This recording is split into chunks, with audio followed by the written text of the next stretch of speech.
Frères et sœurs de l'émission La manne du ciel, la manne jaillit abondamment du ciel et nous donne la vie du Seigneur Jésus-Christ. Cette vie nous transforme, car sans elle, nous ne sommes rien du tout. Et le Seigneur, dans sa grâce infinie, nous donne la parole ce matin et donne la vie à notre âme. Et nous comprenons que nous sommes les fils de Dieu. Cette émission est présentée par le serviteur Jules Komlan-Soussou de l'église missionnaire Philadelphie de Christ à Lomé, Togo. Nous disions la dernière fois, et nous sommes toujours sur ce volet, le Fils de l'homme. Et Dieu a dit, faisons l'homme à notre image, selon notre ressemblance. Et Dieu a créé l'homme à son image en tant que fils de l'homme. Et le fils de l'homme, c'est Jésus-Christ lui-même, qui dit-on que je suis, moi, le fils de l'homme. Et Pierre a répondu, il a eu la révélation, et a dit, tu es le fils du Dieu vivant. Donc, ce que nous avons vu dans Matthieu 16, versets 13 à 16, nous montre que Jésus est le fils de l'homme. Et nous aussi, nous sommes fils de l'homme. Et l'homme est dans le ciel. L'homme, il est dans le ciel. Le fils de l'homme qui est dans le ciel. Jean 3, verset 13. Et donc, nous comprenons que Jésus est venu sur la terre et il est le fils de l'homme qui est venu pour nous sauver. Et nous savons que le fils de l'homme qui est venu pour nous sauver est en fait le fils de Dieu. Et en tant que fils de Dieu, il est venu sur la terre. Et la parole de Dieu nous dit dans Genèse 1, verset 27, il créa l'homme à l'image de Dieu. Et lui-même est fils de Dieu. Et nous avons vu cela, que le fils de Dieu n'a ni père ni mère. Il est sans généalogie. Il n'a ni commencement de jour, ni fin de vie. Et il est rendu semblable au Fils de Dieu. Donc le Fils de Dieu n'a ni père ni mère. Il est sans généalogie. Il n'a ni commencement de jour, ni fin de vie. Et cela qui est écrit dans Hébreux 7, verset 3, nous montre que Jésus et le Père sont un. Et la parole de Dieu nous dit, dans Jean 10, verset 30, moi et le Père, nous sommes un.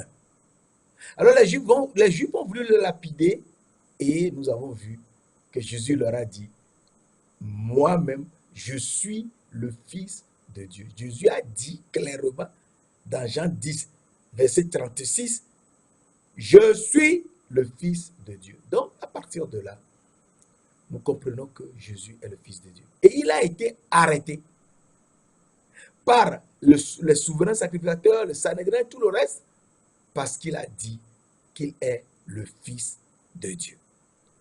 À partir de là, nous réfléchissons que il créa l'homme à l'image de Dieu.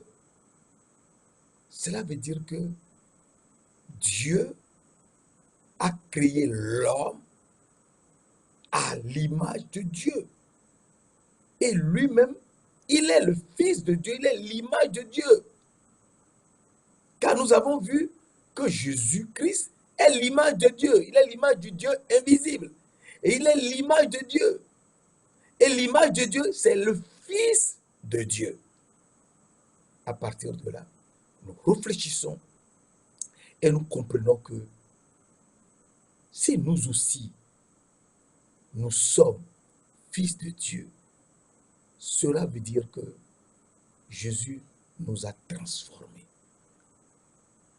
Nous a transformés et il nous montre que nous devons surtout être des serviteurs et des serviteurs qui le suivent.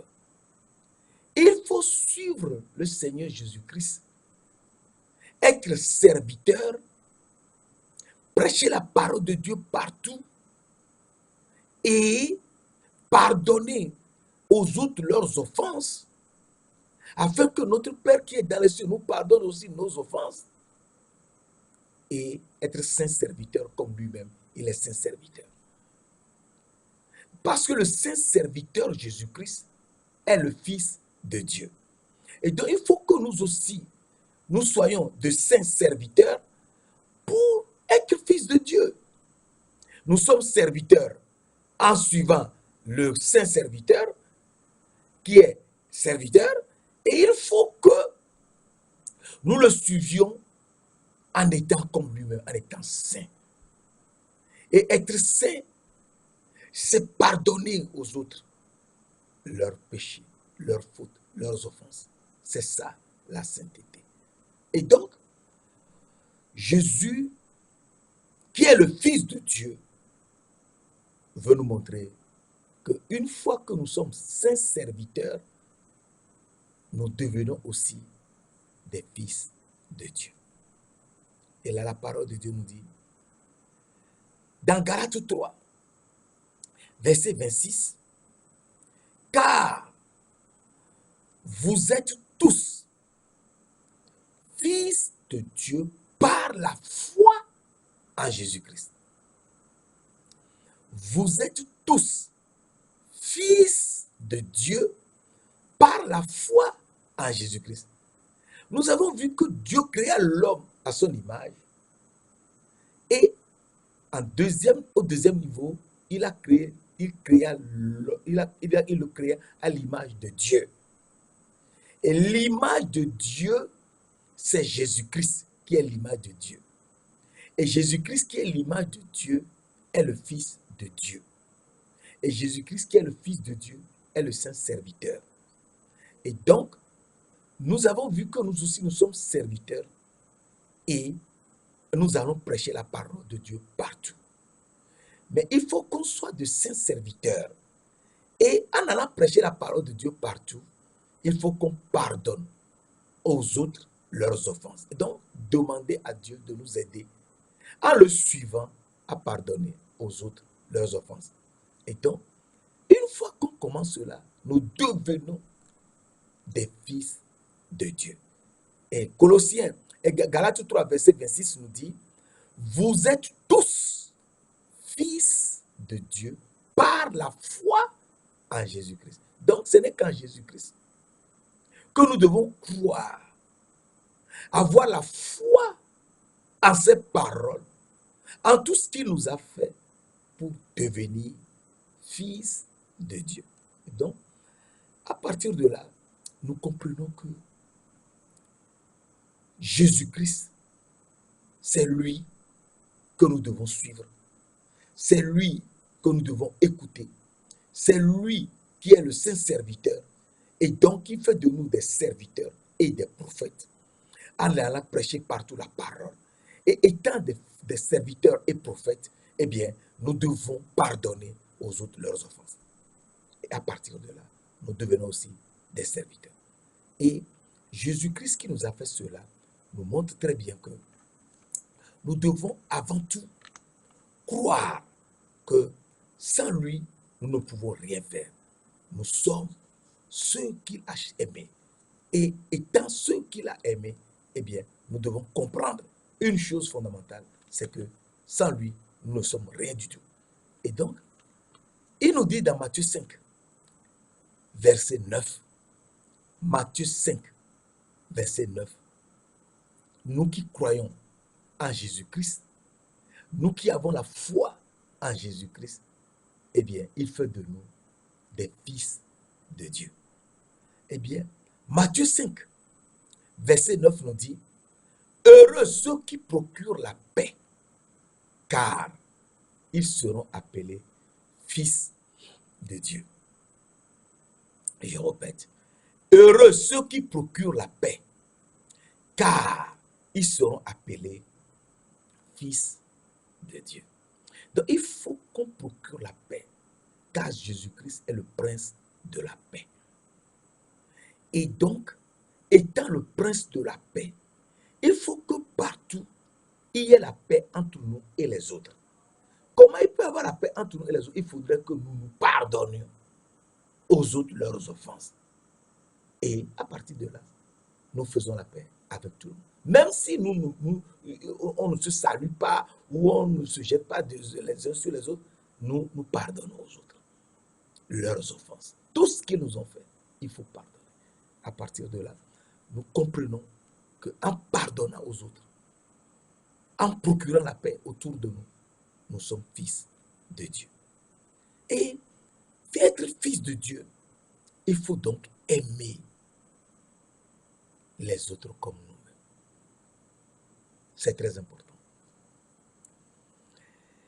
On ne peut être fils de Dieu qu'en aimant les autres comme nous-mêmes et en pardonnant aux autres leurs offenses. C'est très important, mes frères, mes sœurs. Il faut pardonner. Il faut pardonner, cela veut dire qu'il faut aimer les autres comme nous-mêmes.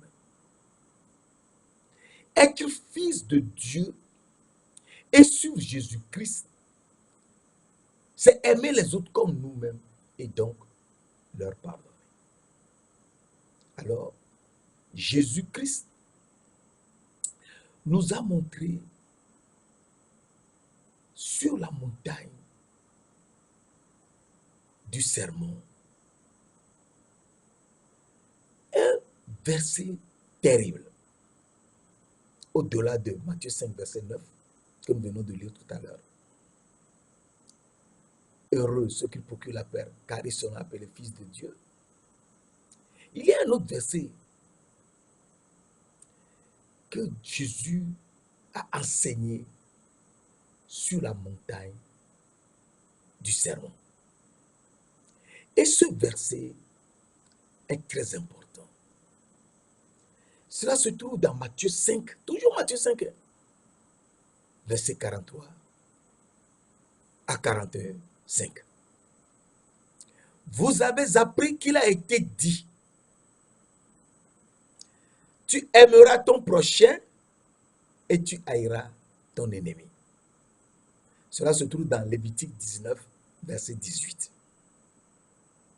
Vous avez appris qu'il a été dit, tu aimeras ton prochain et tu haïras ton ennemi. Verset 44. Mais moi, Jésus, je vous dis. Donc, il est en train de changer le paradigme. Ce qu'on connaissait dans l'Ancien Testament, il nous enseigne lui-même maintenant sur la terre. Il nous enseigne d'évoluer. Donc, il change le paradigme et à partir de là, nous devons comprendre que le nouveau paradigme, c'est ça qu'il faut garder dans son cœur. Et il nous dit, mais moi, je vous dis, aimez vos ennemis. Bénissez ceux qui vous maudissent. Bénissez ceux qui vous maudissent, qui veulent votre mal, qui veulent vous détruire. Il faut les bénir, leur pardonner, leur laisser tout leur pardonner, leurs offenses. Bénissez ceux qui vous maudissent. Ce n'est pas fini. Et c'est tellement important. Faites du bien à ceux qui vous haïssent. Faites du bien à ceux qui vous haïssent. Et donc, le Seigneur nous enseigne 5 points importants. Faites du bien à ceux qui vous haïssent et priez pour ceux qui vous maltraitent. Et priez également pour ceux qui vous persécutent. Ça fait 5 choses. D'abord, il nous dit, mais moi je vous dis, aimez vos ennemis. Aimez-les. Ce n'est pas seulement aimer son prochain, mais aimez vos ennemis. Ça, c'est 1. 2, bénissez ceux qui vous maudissent, ceux qui veulent votre mal, qui vous offensent, qui vous font du mal, qui veulent votre destruction. Il faut les bénir. Il faut leur pardonner et les bénir. 3, faites du bien à ceux qui vous haïssent. Ceux qui vous haïssent, qui veulent votre destruction. Qui veulent que vous soyez complètement finis. Il faut leur faire du bien. 4,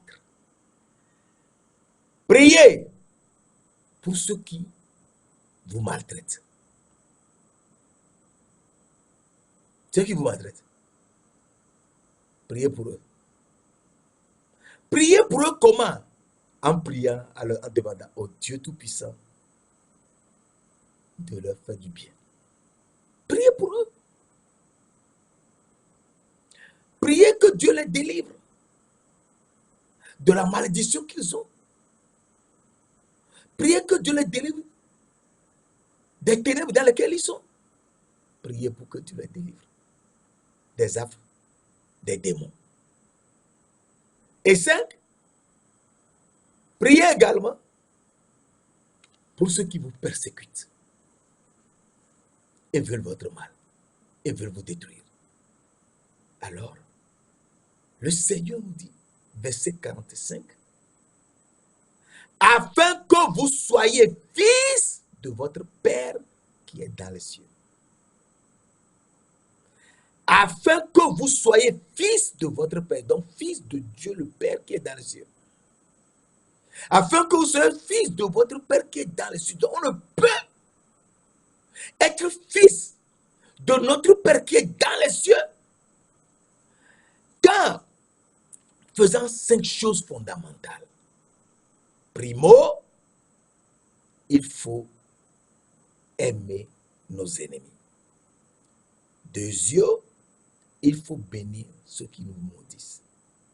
Tertio, il faut faire du bien à ceux qui nous haïssent. Quattro, il faut prier pour ceux qui nous maltraitent. Et qu'un coup, il faut prier également pour ceux qui nous persécutent. Afin d'être fils de votre Père qui est dans les cieux. Donc, fils de Dieu qui est dans les cieux. Dieu notre Père qui est dans les cieux. Qui donne le soleil aux bons et aux méchants, qui fait lever son soleil sur les méchants et les bons, et fait pleuvoir sur les justes et les injustes. C'est un verset très important, mes frères et mes sœurs. Et il faut qu'on sache cela. Sinon, on serait là à chercher à nous venger, à faire du mal aux autres, croyant que nous faisons bien. Mais Dieu nous enseigne, Jésus-Christ nous dit, mais lui, Jésus, nous dit, aimez nos ennemis. C'est ça. Bénissez, aimez vos ennemis. Bénissez ceux qui vous maudissent. Oui. Faites du bien à ceux qui vous haïssent. Priez pour ceux qui vous maltraitent. Et priez également pour ceux qui vous persécutent. Et c'est très important. Et pour ceux qui nous persécutent, le Seigneur de gloire nous dit quelque chose que nous allons voir rapidement. Et c'est très important. Dans Matthieu 5, verset 10-11, heureux ceux qui sont persécutés pour la justice, car le royaume des cieux est à eux.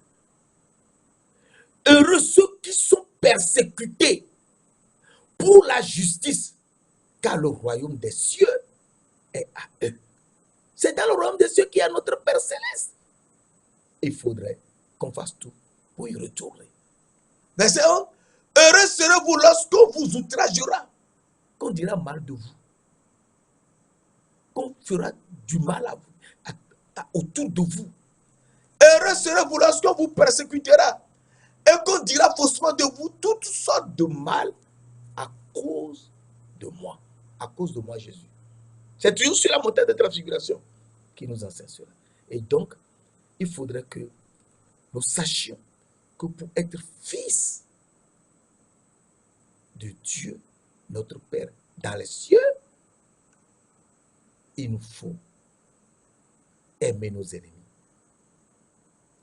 bénir ceux qui nous maudissent, faire du bien à ceux qui nous haïssent, prier pour ceux qui nous maltraitent et prier également pour ceux qui nous persécutent.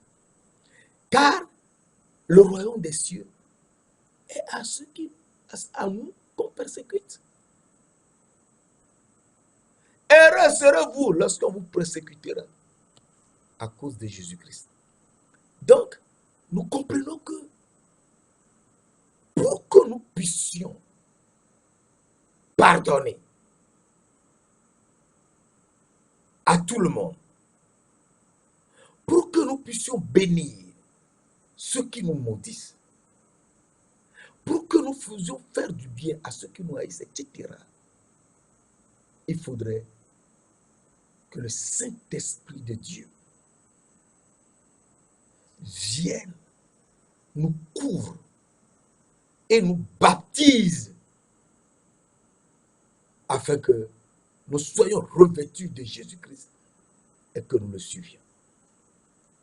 C'est très important.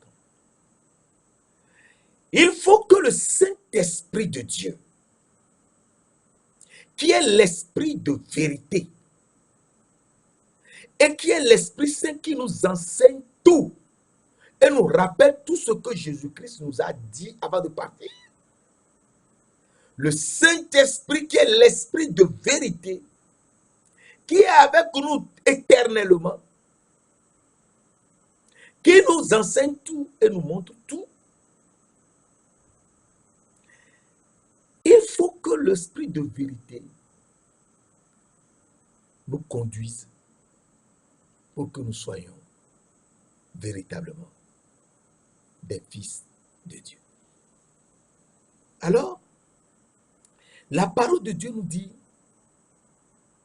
dans Romains 8, verset 14, et c'est très important. Dans Romains 8, verset 14, la parole de Dieu nous dit, car tous ceux qui sont conduits par l'Esprit de Dieu sont fils de Dieu. Je répète, Romains 8, verset 14. Car tous ceux qui sont conduits par l'Esprit de Dieu sont fils de Dieu. Alors, qui sont ceux qui sont conduits par l'Esprit de Dieu? Et c'est très important. Qui sont ceux qui sont conduits par l'Esprit de Dieu? La parole de Dieu nous dit, dans Jean 10, c'est dans Jean 10 que ça se trouve. Dans Jean 10, verset 2 à 4, c'est très important. La parole de Dieu nous dit, mais celui qui entre par la porte est le berger des brebis. Mais celui qui entre par la porte est le berger des brebis. Donc, personne ne connaît la porte si ce n'est le berger des brebis. C'est lui qui connaît la porte. C'est lui qui connaît le chemin. On ne connaît rien C'est lui qui connaît. C'est pourquoi Jésus nous a dit, je suis le chemin, la vérité et la vie. C'est lui qui connaît le chemin. C'est lui qui connaît la porte. La porte que nous devons prendre pour suivre Jésus, c'est lui. C'est le Saint-Esprit qui connaît. Mais celui qui entre par la porte est le berger des brebis. Le portier lui ouvre la porte et les brebis entendent sa voix. Les brebis entendent sa voix. Il appelle par leur nom les brebis qui lui appartiennent et il les conduit dehors. Et il les conduit dehors. Donc c'est lui qui conduit les brebis dehors. C'est très important. Sans lui, les brebis ne peuvent jamais sortir et connaître le chemin. C'est lui qui les conduit dehors. Verset 4. Lorsqu'il va faire sortir toutes ses propres brebis, donc il faut être propre brebis du Saint-Esprit, du berger. Lorsqu'il a fait sortir toutes ses propres brebis, il marche devant elles. S'il marche devant elles, eh bien les brebis le suivent. Il marche devant elles et les brebis le suivent parce qu'elles connaissent sa voix. Il marche devant elles, devant les brebis, et les brebis le suivent. C'est très important. Jésus nous dit de le suivre. Jésus nous dit, suis-moi. Jésus nous dit, sans lui, nous ne pouvons rien faire. Il faut le suivre. Et donc, si on le suit, eh bien, il faut qu'on sache qu'on va dans la vie éternelle. Alors, Jean 10, verset 27-28 nous dit, mes brebis entendent ma voix. Mes brebis entendent ma voix. Et je les connais. Et elles me suivent. Donc, on ne peut jamais suivre le Saint-Esprit si tu n'entends jamais sa voix. Jamais. Il faut entendre sa voix. Mais tu entendras sa voix comment? Pas dans ce corps, mais dans ton âme. Ton âme entendra la voix du Saint-Esprit, la voix du Seigneur Jésus-Christ. Et tu te réveilleras ici avec des versets bibliques. Les versets bibliques sont les paroles écrites de Dieu. Il est écrit. C'est avec ça qu'on brise la tête de Satan. Et donc, ton âme reçoit la parole de Dieu qui est sa nourriture. Notre âme vit de la parole de Dieu. Et nous nous réveillons ici avec la parole de Dieu que Dieu nous a donnée durant notre sommeil. Et c'est très important. Notre âme vit de la parole. Il ne faut pas oublier que Jésus a dit à Satan, il a écrit, l'homme ne vivra pas de pain seulement, mais de toute parole qui sort de la bouche de Dieu. Mais de toute parole qui sort de la bouche de Dieu. Donc, il nous montre à ce niveau que nous sommes corps. Comme tous voient ici, mais nous sommes également âme invisible. Notre âme est invisible. Notre âme, elle est invisible. Jésus-Christ est invisible, nous sommes aussi invisibles. À partir de là, mes brebis entendent ma voix, je les connais et elles me suivent. Verset 28, je leur donne la vie éternelle et elles ne périront jamais et personne ne peut les ravir de ma main. Personne ne peut nous ravir de la main de Jésus-Christ. Personne. Alors mon frère, ma soeur, il faut que tu sois réveillé et que tu saches que personne ne peut te ravir de la main du Seigneur Jésus-Christ, de la main du Saint-Esprit. Donc, car tout ceux qui sont conduits par l'Esprit de Dieu sont fils de Dieu. Donc si tu es fils de Dieu, tu es conduit par l'Esprit de Dieu. Tu es conduit. Et si tu es conduit par l'Esprit de Dieu, tu le suis. Il marche devant elle, devant les brebis, et les brebis le suivent parce qu'elles connaissent sa voix. Parce qu'elles connaissent sa voix. Alors, s'il est notre berger, il faut qu'on sache que il nous a dit dans Psaume, c'est dans le Psaume que nous trouvons ça. Dans Psaume 23, verset 1 à 3, c'est très important. L'Éternel est mon berger. Je ne manquerai de rien. Si l'Éternel est notre berger, comme nous l'avons lu tout à l'heure dans Jean 10, nous ne manquerons de rien. Et nous ne manquerons de rien. Nous sommes ses brebis, nous ne manquerons de rien. Il est notre berger, c'est lui qui nous conduit, nous le suivons. Nous ne manquerons de rien. Il me fait reposer dans de verts pâturages. Il me dirige vers des eaux paisibles. Vers des eaux paisibles.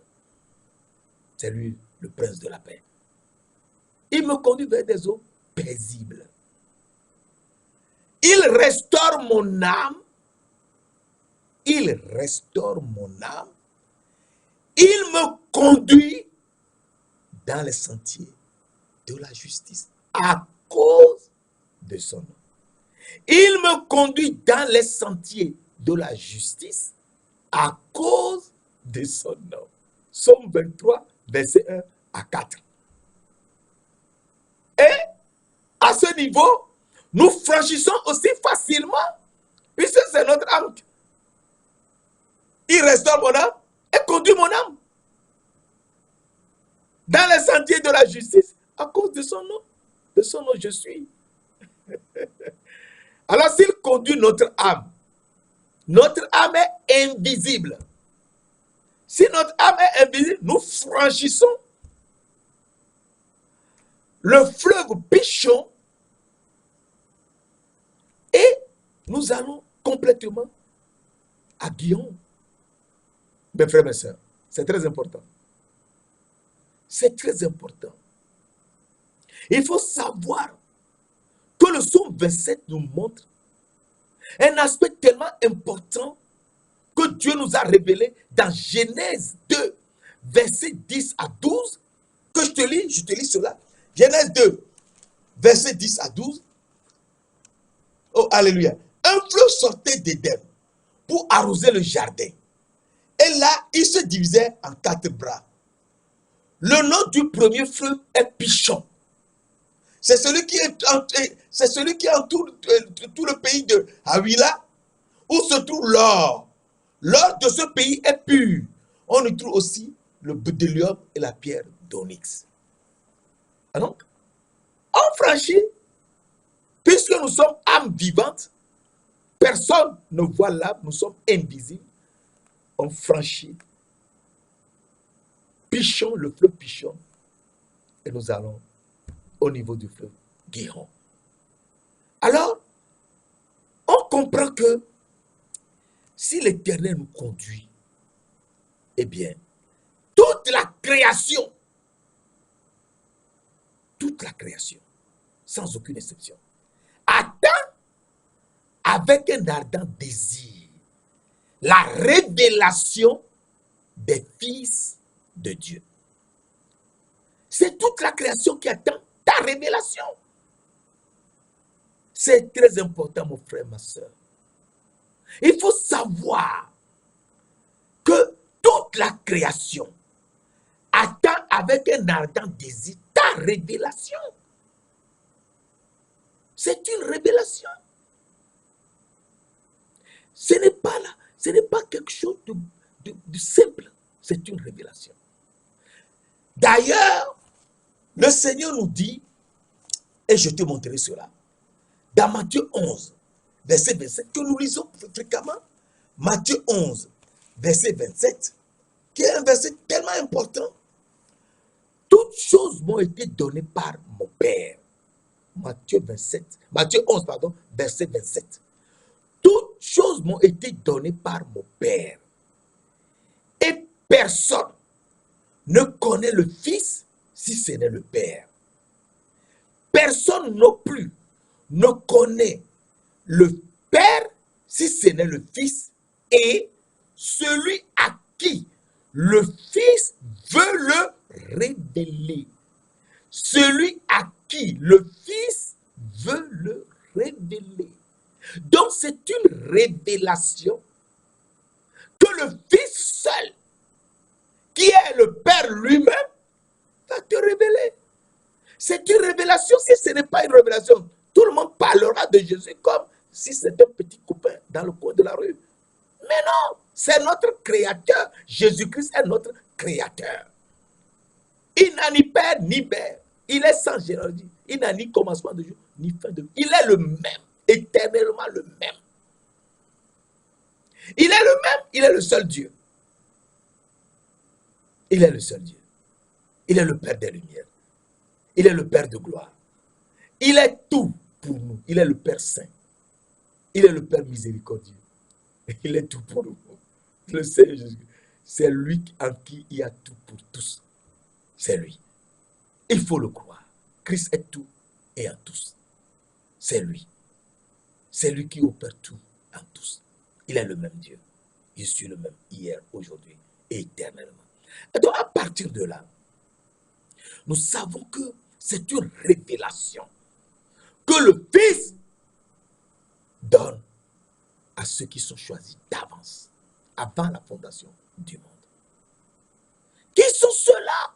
Ce sont les prophètes de Dieu. Ce sont ceux qui iront parler de Dieu partout. Ce sont eux ceux qui iront prêcher l'évangile partout. Ce sont ceux qui iront dire la parole de Dieu partout.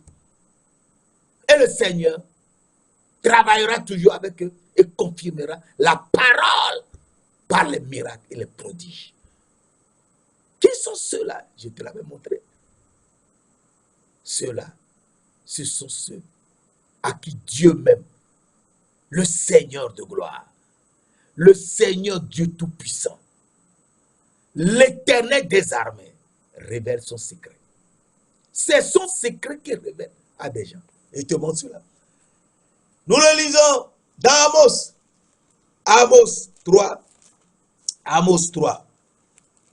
Amos 3, verset 7. Car le Seigneur Dieu Tout-Puissant, le Seigneur de gloire, le Seigneur Tout-Puissant, le Seigneur de gloire, le Seigneur trois fois saint, le Seigneur le roi des rois, le Seigneur des seigneurs. Le Seigneur ne fait rien. Le Seigneur l'Éternel ne fait rien. Rien. Sans avoir révélé son secret à ses serviteurs, les prophètes. Amos 3, verset 7, qu'il faut retenir. Le Seigneur, l'Éternel, ne fait rien sans avoir révélé son secret à ses serviteurs, les prophètes. Et donc, il révèle lui-même son secret à ses serviteurs, les prophètes. Et c'est pour ça que Jésus a dit à Pierre, lorsque Pierre a dit, tu es le Christ, le Fils du Dieu vivant, Jésus lui a dit, ce n'est pas la chair et le sang qui t'ont révélé cela, mais c'est mon Père qui est dans les cieux. Et donc nous voyons que la création attend la révélation des fils de Dieu. Et si tu es fils de Dieu, il faut savoir que tu es serviteur et prophète. Et un prophète dit les paroles de Dieu qui se trouvent dans la Bible et tout le monde comprend la parole de Dieu. C'est ce que je te fais. Je donne les paroles de Dieu et nous lisons. Et le Seigneur Jésus-Christ, par sa puissance, te révélera d'autres choses que moi je ne peux jamais savoir. C'est lui qui révèle. Et donc, nous comprenons que c'est un miracle que le Seigneur fait. Et ce miracle, il le fait à qui il le fait? à ceux qui sont choisis d'avance, avant la fondation du monde. C'est très important. Et ceux qui sont choisis d'avance sont les élus. Et ces élus sont les derniers. Ce sont les derniers qui seront les premiers. C'est ça, Jésus a dit. Les premiers seront les derniers et les derniers seront les premiers. Les derniers fils d'Abraham que Ketura lui a fait sont les premiers aujourd'hui. Ce sont les premiers partout. Les Madians, les Médans et tout le reste, les six derniers fils d'Abraham avec Ketura l'Éthiopienne sont aujourd'hui les premiers. Et donc, Romains 9, verset 24-26 nous dit, ainsi nous a-t-il appelés non seulement d'entre les Juifs, mais encore d'entre les païens. Je relis, peut-être tu n'aurais pas bien entendu. Ainsi nous a-t-il appelés non seulement d'entre les Juifs, mais encore d'entre les païens. Selon qu'il le dit dans Osée, j'appellerai mon peuple celui qui n'était pas mon peuple. Les païens n'étaient pas peuple de Dieu. On ne les considérait même pas comme étant les fils réels d'Abraham et de Ketura. On les appelait des Éthiopiens, c'est tout. Parce que leur maman, leur grand-maman était une Éthiopienne. Ketura était une Éthiopienne. Et Ketura, qui était une Éthiopienne, a été épousée par Abraham. Et Ketura a fait à Abraham 6 fils. 6 fils. Ça se trouve dans Genèse 25, verset 1 à 6. Et Abraham envoyait les 6 fils en Orient, dans le pays d'Orient, où se trouve Ismaël. Et Abraham sait très bien que Ismaël vit et il se voyait. C'est pour ça que lorsqu'Abraham était mort, Ismaël est venu et Isaac et Ismaël ont enterré leur père. Ça se trouve dans Genèse 25, verset 9. Selon qu'il a écrit, j'appellerai mon peuple celui qui n'était pas mon peuple. On ne les considérait pas comme les descendants d'Abraham. Aujourd'hui, tout le monde sait qu'Abraham a eu des fils, 6 fils, avec l'Éthiopienne Ketura. Et ces 6 fils, les Africains, les fils de l'Africaine, eh bien, ce sont ceux-là qu'on appelle les païens. Eh bien, ceux-là sont aujourd'hui les premiers. Et bien-aimée, celle qui n'était pas la bien-aimée, verset 26, et là où on leur disait, vous n'êtes point mon peuple, vous n'êtes pas le peuple, vous n'êtes pas le fils d'Abraham, et là où on leur disait, vous n'êtes point mon peuple, ils seront appelés fils du Dieu vivant. Ils seront appelés fils du Dieu vivant. Nous comprenons donc que Jésus a été appelé par révélation.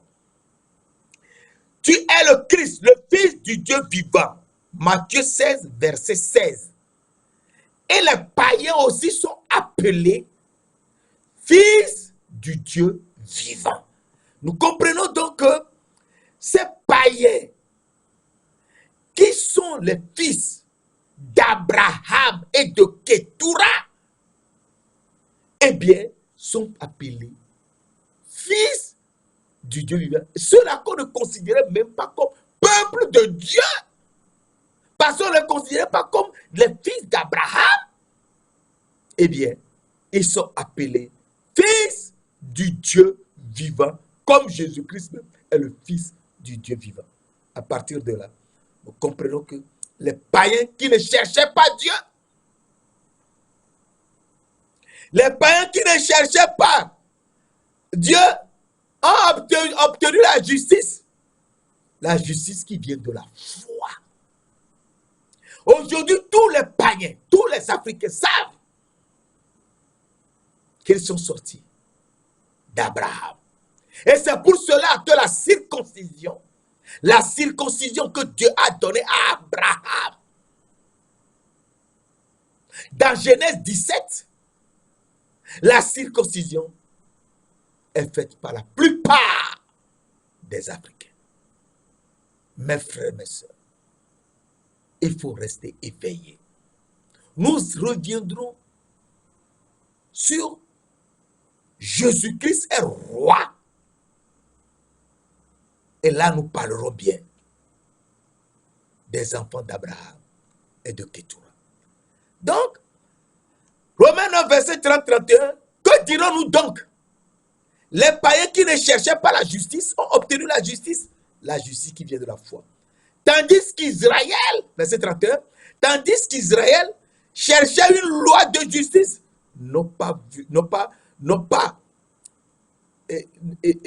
cherchait une voie de la justice et ils n'ont pas eu cette loi-là.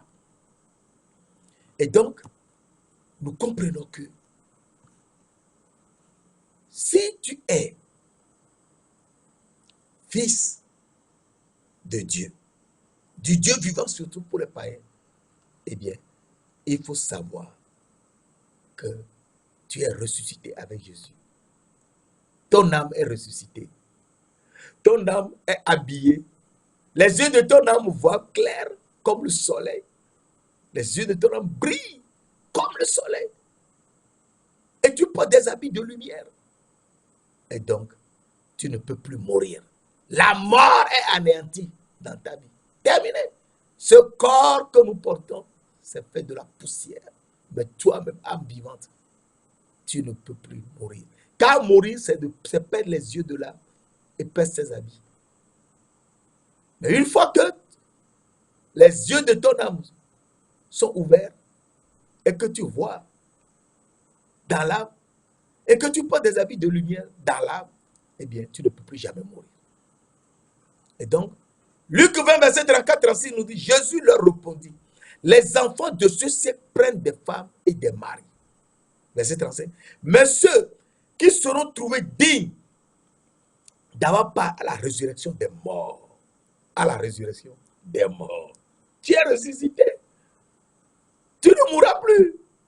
D'avoir part à la résurrection des morts. Ton âme est ressuscitée. Ton âme est ressuscitée, mon frère, ma soeur. Crois-le. À la résurrection des morts, ne prendront ni femme ni mari, car ils ne pourront plus mourir. Luc 20, verset 36, car ils ne pourront plus mourir. C'est pas moi qui écris. Car ils ne pourront plus mourir. Tu ne peux plus mourir. Parce qu'ils sont semblables aux anges et qu'ils seront semblables et qu'ils seront fils de Dieu étant fils de la résurrection. Mon frère, ma soeur, tu es fils de Dieu. Tu es fils de la résurrection. Tu es ressuscité dans l'âme. Ton âme, les yeux de ton âme brillent comme le soleil, resplendissent comme le soleil. Et tu portes des habits de lumière. À partir de là, tu es fils de Dieu. Personne ne peut rien te faire. Suis le Seigneur Jésus-Christ. Suis-le. C'est lui le Fils de Dieu. Il t'a fait fils de Dieu. Et car si tu es fils de Dieu, il faut surtout savoir que tu es aussi serviteur. Et si tu es serviteur, tu iras prêcher la parole partout. Et il faut être saint. Et étant saint, c'est de pardonner aux autres leurs péchés. Et Dieu nous pardonnera aussi. Saint-Esprit, Esprit de gloire, Esprit 3 fois saint, nous te louons, nous te bénissons, car tu es Dieu. Et tu nous as révélé aujourd'hui que nous sommes également comme Jésus-Christ, à l'image de Dieu. C'est-à-dire, Jésus est le Fils de Dieu. Il est un avec Dieu le Père. Et nous aussi, nous sommes fils de Dieu. Nous te demandons de nous apprendre, étant aujourd'hui fils de Dieu, ce que nous serons pour toi, Saint-Esprit. Merci de nous l'avoir montré, car c'est toi qui nous conduis. Conduis-nous jusque dans la vie éternelle. Merci de nous l'avoir fait. Au nom précieux de notre Seigneur Jésus-Christ. Amen.